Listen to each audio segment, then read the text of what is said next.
क्या आपने कभी सोचा है कि यीशु मसीह और भारत का आपस में कोई रिश्ता हो सकता है? क्या यीशु मसीह सिर्फ विदेशियों के ईश्वर हैं या उनका नाम भारत की मिट्टी से भी जुड़ा है? दोस्तों, आज हम एक ऐसी सच्चाई के करीब जाने वाले हैं जो आपके दिल को छू जाएगी और आपके मन में उठते कई सवालों का जवाब देगी। कई लोग कहते हैं यीशु तो अंग्रेजों के ईश्वर हैं, लेकिन क्या सच में ऐसा है या फिर यह बस एक झूठ है जो सालों से हमारे दिलों में बैठा दिया गया? इस वीडियो में हम जानेंगे वो बातें जो किताबों में नहीं पढ़ाई जाती। हम सुनेंगे वो राज जो आपको सोचने पर मजबूर कर देंगे। तो बने रहिए हमारे साथ, क्योंकि जो आप आज जानने वाले हैं वो आपकी सोच हमेशा के लिए बदल सकता है। जब हम यीशु मसीह के बारे में बात करते हैं तो सबसे पहले हमें यह समझना होगा कि वे कौन थे और कहां से आए थे। क्या आप जानते हैं कि यीशु मसीह का जन्म कहां हुआ था? क्या अमेरिका में? क्या इंग्लैंड में? क्या कनाडा में? नहीं। यदि आप स्कूल में पढ़ने वाले एक छोटे से बच्चे से भी यह प्रश्न पूछेंगे तो वह आपको बता देगा कि यीशु मसीह का जन्म बेतलहम में हुआ था, जो इजराइल का हिस्सा है, एक ऐसा देश जो एशिया महाद्वीप में स्थित है। वहां अंग्रेज नहीं रहते थे। वहां की मातृभाषा अंग्रेजी नहीं बल्कि अरामिक और हिब्रू थी, एक पश्चिम एशियाई भाषा जो अरबी से संबंधित है। यीशु मसीह का जन्म एक यहूदी परिवार में हुआ था। उनकी मां मरियम और पालक पिता यूसुफ दोनों यहूदी थे। यहूदी रीति रिवाज के अनुसार ही यीशु मसीह का पालन पोषण हुआ। लूका की पुस्तक अध्याय 2 पद 21 में स्पष्ट लिखा है, जब 8 दिन पूरे हुए और उसके खतने का समय आया तो उसका नाम यीशु रखा गया, जो स्वर्गदूत ने उसके गर्भ में आने से पहले कहा था। खतना एक यहूदी संस्कार है जो यह सिद्ध करता है कि यीशु यहूदी धर्म और परंपराओं में पले बड़े थे। आप शायद सोच रहे होंगे, अगर यहूदी लोग क्रिसमस नहीं मनाते या यीशु मसीह को नहीं मानते तो हम क्यों माने? ये एक अच्छा प्रश्न है और इसका उत्तर समझने के लिए हमें यहूदी धर्म और ईसाई धर्म के बीच के संबंध को गहराई से समझना होगा। आप यह जानकर आश्चर्यचकित हो सकते हैं कि यीशु स्वयं एक यहूदी थे। हाँ, आपने सही सुना। और न केवल यीशु बल्कि उनके सभी अनुयायी, उनके शिष्य, उनके मित्र और उनके रिश्तेदार सभी यहूदी थे। जब यीशु ने अपना कार्य शुरू किया तो सबसे पहले यहूदी समुदाय ही था जिसने उनके संदेश को सुना और अपनाया। हालांकि यहाँ एक महत्वपूर्ण अंतर है। सभी यहूदियों ने यीशु को मसीहा यानी उद्धारकर्ता के रूप में स्वीकार नहीं किया। कुछ यहूदी धार्मिक नेताओं, विशेष रूप से फरीसियों और सदूकियों ने यीशु के दावों को अस्वीकार कर दिया और उन्हें धर्मद्रोही के रूप में देखा। लेकिन यह कहना गलत होगा कि किसी भी यहूदी ने यीशु पर विश्वास नहीं किया। वास्तव में प्रारंभिक ईसाई समुदाय पूरी तरह से यहूदियों से ही बना था। पेंटिकॉस्ट के दिन जब पवित्र आत्मा शिष्यों पर उतरी, प्रेरितों के काम की पुस्तक के अनुसार एक ही दिन में लगभग 3000 यहूदियों ने यीशु पर विश्वास किया और बपतिस्मा लिया। ये वे लोग थे जो यरूशलेम में पेंटिकॉस्ट के त्योहार का जश्न मनाने के लिए इकट्ठा हुए थे, एक यहूदी त्योहार। ईसाई धर्म यहूदी धर्म की गोद से ही निकला है। अब हम आते हैं हमारे मुख्य प्रश्न पर, भारत के लिए यीशु मसीह ने क्या किया? ये सवाल अक्सर उन लोगों द्वारा पूछा जाता है जो या तो बाइबल से परिचित नहीं है या जिन्हें यीशु के संदेश की सार्वभौमिकता के बारे में अधिक जानकारी नहीं है। यदि आपने कभी बाइबल पढ़ी होती तो आपको पता होता कि यीशु मसीह ने क्या किया। वे किसी एक देश, एक जाति या एक संस्कृति के लिए नहीं आए थे। उन्होंने खुद कहा था, परमेश्वर ने जगत से ऐसा प्रेम रखा कि उसने अपना एकलौता पुत्र दे दिया ताकि जो कोई उस पर विश्वास करे वह नाश न हो परंतु अनंत जीवन पाए। यहाँ जगत शब्द का अर्थ है पूरी दुनिया। इसमें Bharat, Punjab, America, Europe, Africa, हर जगह के लोग शामिल हैं। यीशु सारी मानवता के पापों के लिए क्रूस पर चढ़े, न कि किसी एक विशेष समूह के लिए। जब यीशु ने क्रूस पर अपनी जान दी तो उन्होंने कहा, सब पूरा हुआ। उन्होंने मानवता के उद्धार का कार्य पूरा कर दिया था। अब यह हमारे ऊपर है कि हम उनकी कुर्बानी पर विश्वास करें और उनके द्वारा दिए गए अनंत जीवन के उपहार को स्वीकार करें। अब हम एक ऐसे तथ्य पर आते हैं जो बहुत से लोगों को आश्चर्यचकित कर देगा। क्या आप जानते हैं कि भारत में ईसाई धर्म का इतिहास ब्रिटिश शासन से कहीं अधिक पुराना है? अक्सर यह गलत धारणा फैलाई जाती है कि अंग्रेज भारत में ईसाई धर्म लेकर आए और अपना धर्म छोड़कर चले गए। लेकिन इतिहास की पुस्तकें पढ़िए। जब ब्रिटिश भारत आए तब भारत में पहले से ही ईसाई समुदाय मौजूद थे। लोग यीशु मसीह को पहले से ही मानते थे। तो इससे पहले कि अंग्रेज भारत आते, ये ईसाई भारत में कहां से आए? वास्तव में भारत ने यीशु मसीह का संदेश 52 ईस्वी में संत थॉमस के माध्यम से सुना था, यानी लगभग 2000 साल पहले। संत थॉमस यीशु मसीह के 12 शिष्यों में से एक थे। उन्होंने सीधे यीशु मसीह से शिक्षा प्राप्त की थी और यीशु की आज्ञा के अनुसार वे भारत आए और केरल में पहुंचे। वहां उन्होंने यीशु मसीह के बारे में प्रचार किया और बहुत से लोगों ने उनके संदेश को स्वीकार किया। लेकिन जब कुछ ईर्ष्यालु लोगों ने देखा कि थॉमस के प्रचार से प्रभावित होकर लोग यीशु मसीह के अनुयायी बन रहे हैं, तो उन्होंने 72 ईस्वी में संत थॉमस की हत्या कर दी। वह पहाड़ जहां संत थॉमस शहीद हुए वह तमिलनाडु भारत में है और इसे सेंट थॉमस माउंट कहा जाता है। उनकी कब्र के ऊपर एक चर्च भी बना है जिसे सेंट थॉमस बेसिलिका कहा जाता है, जो कि तमिलनाडु भारत में ही है। यह जानना रोचक है कि भारत ने यीशु मसीह के संदेश को 52 ईस्वी में सुना था, जबकि ब्रिटेन ने 797 ईस्वी में, यानी भारत के 500 साल बाद, और अमेरिका में यीशु मसीह का प्रचार 16वीं शताब्दी में पहुंचा, भारत से लगभग 1500 साल बाद। इससे स्पष्ट होता है कि भारत को अंग्रेजों ने यीशु मसीह के बारे में नहीं बताया, बल्कि भारतीयों ने अंग्रेजों को यीशु मसीह के बारे में बताया हो सकता है। भारत और यहूदी समुदाय के बीच संबंध भी बहुत प्राचीन है। क्या आप जानते हैं कि यहूदी लोग भारत में लगभग 3000 वर्षों से रह रहे हैं? बहुत से यहूदियों ने भारतीय सेना में रहकर भारत की सेवा की है। लेफ्टिनेंट जनरल JFR जैकब एक यहूदी भारतीय सेना में जनरल ऑफिसर थे। 1971 के बांग्लादेश मुक्ति युद्ध में उनकी महत्वपूर्ण भूमिका थी। बाद में 1998 में वे गोवा के राज्यपाल बने और 1999 में पंजाब के 24वें राज्यपाल बने।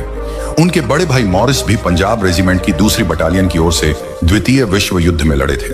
1947 में जब भारत आजाद हुआ तो स्वतंत्र भारत की पहली मिस इंडिया एक यहूदी महिला थी, एस्थर विक्टोरिया अब्राहम, जिन्हें लोग प्रमिला के नाम से भी जानते हैं। वे भारत की पहली मिस इंडिया, पहली महिला फिल्म निर्माता, 1940 के दशक की फैशन आइकन, मॉडल और अभिनेत्री थी।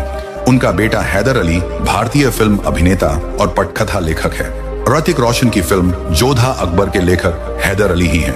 अभिनेत्री रूबी मायरस, जिन्हें सुलोचना के नाम से भी जाना जाता है, एक यहूदी अभिनेत्री थीं और वे पहली भारतीय महिला थीं जिन्होंने भारतीय मूक फिल्मों में अभिनय की शुरुआत की थी। मूक फिल्में वे होती हैं जिनमें कोई संवाद नहीं होता, जैसे चार्ली चैपलिन की हास्य फिल्में। रूबी मायरस को मूक युग की रानी भी कहा जाता है। 1959 में एक यहूदी लड़की फ्लोरा नाजरत ने मिस इंडिया का खिताब जीता और वे पहली भारतीय महिला थीं जिन्होंने भारत की ओर से मिस वर्ल्ड प्रतियोगिता में भाग लिया और भारत को अंतर्राष्ट्रीय स्तर पर प्रतिनिधित्व दिया। डेविड अब्राहम एक बॉलीवुड अभिनेता और प्रस्तुतकर्ता भी यहूदी हैं और यहोवा परमेश्वर की आराधना करते हैं। भारत के पहले प्रधानमंत्री जवाहरलाल नेहरू ने डेविड के बारे में कहा था, कोई भी समारोह डेविड के भाषण के बिना अधूरा सा लगता है। भारत और इजराइल के बीच व्यापारिक संबंध 3000 साल से भी अधिक पुराने हैं। बाइबल में वर्णित राजा सुलेमान, जो दुनिया के सबसे अमीर और बुद्धिमान राजा माने जाते थे, भारत से बहुमूल्य वस्तुओं का आयात करते थे। एक राजा अध्याय 9 पद 26 से 28 तक में लिखा है, फिर राजा सुलेमान ने एसियोन गेबेर में, जो एदोम देश में लाल समुद्र के किनारे एलोत के पास है, जहाज बनवाए। और हीराम ने अपने दासों को, जो समुद्र के जानकार मल्लाह थे, सुलेमान के सेवकों के संग जहाजों में भेज दिया। उन्होंने ओपीर को जाकर वहां से 4,20,000 किलोग्राम सोना राजा सुलेमान के लिए लाकर दिया। यहाँ ओपीर एक ऐसी जगह का नाम है जिसे कई इतिहासकार और विद्वान भारत का एक हिस्सा मानते हैं। 4,20,000 किलोग्राम सोना लगभग 16,000 किलोग्राम सोने के बराबर होता है। आज के मूल्य के अनुसार इसकी कीमत लगभग 6,000 से 7,000 करोड़ रुपए होगी। इतना ही नहीं, एक राजा अध्याय 10 पद 22 में हम पढ़ते हैं, क्योंकि समुद्र पर हीराम के बेड़े के साथ राजा के भी तरशीश के जहाज थे और 3 वर्ष में एक बार तरशीश के जहाज सोना, चांदी, हाथी दांत, बंदर और मोर ले आते थे। चंदन की लकड़ी, सोना, मोर, हाथी दांत और बंदर, ये सभी भारत की प्रसिद्ध निर्यात वस्तुएं थीं। सुलेमान के मंदिर के निर्माण में प्रयुक्त चंदन की लकड़ी और सोना भारत से ही आयात किए गए थे। क्या यह आश्चर्यजनक नहीं है कि बाइबल का सबसे प्रसिद्ध मंदिर, सुलेमान का मंदिर, भारतीय सामग्री से निर्मित था? इतिहास का एक और रोचक पहलू यह है कि 722 ईसा पूर्व में जब इजराइल के राजा होशे ने परमेश्वर की दृष्टि में बुरे काम किए, तो परमेश्वर ने इजराइल को उसके पापों के कारण अश्शूर के राजा शल्मनेसर के हाथों में दे दिया। अश्शूर के राजा ने इजराइल पर आक्रमण किया और बहुत से इजरायलियों को बंदी बनाकर अश्शूर, जो कि अभी आधुनिक इराक और सीरिया है, ले गया। याकूब के 12 बेटे थे और उनके वंशजों को 12 गोत्र या कबीले कहा जाता है। जब अश्शूर के राजा ने इजराइल पर हमला किया तो वह 10 गोत्रों को बंदी बनाकर ले गया और वे 10 गोत्र कभी इजराइल नहीं लौटे। इन्हें इसराइल के 10 खोए हुए गोत्र कहा जाता है। इन 10 गोत्रों में से एक मनुष्य का गोत्र था और यह गोत्र भारत में पाया गया है। उत्तर पूर्व भारत के मिजोरम और मणिपुर राज्यों में बने मनुष्य नामक यहूदी समुदाय आज भी रहता है। वे अपनी परंपराओं और रीति रिवाजों को मानते हैं और यहोवा परमेश्वर की आराधना करते हैं। दिल्ली, कोलकाता और मुंबई में भी सदियों से यहूदी लोग रह रहे हैं। इन शहरों में प्राचीन और प्रसिद्ध सिनेगॉग यानी यहूदी प्रार्थनालय हैं, जहां लोग आज भी यहूदी रीति रिवाजों का पालन करते हैं और प्रार्थना करते हैं। यहूदी लोग अधिकतर व्यापारी होते हैं और व्यापार के कारण एक देश से दूसरे देश में आते जाते रहते हैं। कभी वे मुंबई में होते हैं, तो कभी हांगकांग में, तो कभी इंडोनेशिया में व्यापार करते हैं। कुछ लोग व्यापार के कारण भारत में रहते हैं, तो कुछ लोग यरूशलेम में चल रहे अत्याचारों से बचने के लिए भारत आकर बस गए। मुंबई में जो ससून डॉक है, जहां आज एक बड़ा मछली बाजार लगता है, वह डॉक यहूदियों का था। डेविडसन एंड कंपनी उस डॉक के मालिक थे। यहूदी लोग भारत में बड़ी बड़ी कपास मिलों और फैक्ट्रियों के मालिक होते थे। यहोवा परमेश्वर को मानने वाले लोग भारत में 2500 से 3000 साल पहले से रह रहे हैं। बहुत से यहूदी और ईसाई राजाओं ने भारत में राज्य किया है। बाइबल की एस्तेर की पुस्तक अध्याय 1 पद 1 में लिखा है, क्षयर्ष के दिनों में यह बात हुई। यह वही क्षयर्ष है जो हिंदुस्तान से लेकर कूश तक अर्थात 127 प्रांतों पर राज्य करता था। राजा क्षयर्ष की रानी का नाम एस्तेर था और वह यहोवा परमेश्वर को मानती थी। राजा क्षयर्ष ने 480 ईसा पूर्व के आसपास भारत पर राज्य किया था। मार्को पोलो जब 292 में भारत आया, तो उसने अपने यात्रा साहित्य में बताया कि भारत के मालाबार तट पर ईसाई पहले से ही मौजूद थे। कोचीन राज्य के राजा ईसाई थे। अब हम एक महत्वपूर्ण प्रश्न पर आते हैं, यहूदी और ईसाई धर्म के बीच क्या अंतर है? परमेश्वर ने आदम के पाप करने पर यह वचन दिया था कि मसीहा इस धरती पर जन्म लेगा और शैतान का सर कुचलेगा। जो पाप आदम ने किया और उस पाप के कारण जो मृत्यु और शाप मनुष्य के जीवन में आया, उस शाप और मृत्यु को यीशु मसीह समाप्त करेंगे। आदम के पाप और परमेश्वर के वचन देने के बाद 4000 साल बीत गए। लोग परमेश्वर की दी गई भविष्यवाणी को भूल गए, लेकिन परमेश्वर अपने चुने हुए लोगों, नबियों को लोगों के पास भेजता था और वे लोग मसीहा के आगमन के बारे में प्रचार करते थे और भविष्यवाणियां करते थे। इस तरह यीशु मसीह के बारे में सैकड़ों भविष्यवाणियां की गई थी कि वे कैसे पैदा होंगे, क्या करेंगे और उनकी मृत्यु कैसे होगी। जब समय पूरा हुआ तो यहोवा परमेश्वर ने अपने पुत्र को धरती पर भेजा और भविष्यवाणी के अनुसार एक कुंवारी गर्भवती हुई और उसने एक पुत्र को जन्म दिया जिसका नाम यीशु रखा गया। यीशु मसीह बड़े बड़े चमत्कार करते थे। बहुत से यहूदियों ने यीशु मसीह पर विश्वास किया, लेकिन धर्म के ठेकेदारों ने ईर्ष्या के कारण यीशु मसीह पर बहुत से झूठे आरोप लगाए। हालांकि वे एक भी आरोप सिद्ध नहीं कर पाए, फिर भी उन्होंने यीशु मसीह को क्रूस पर चढ़ा दिया।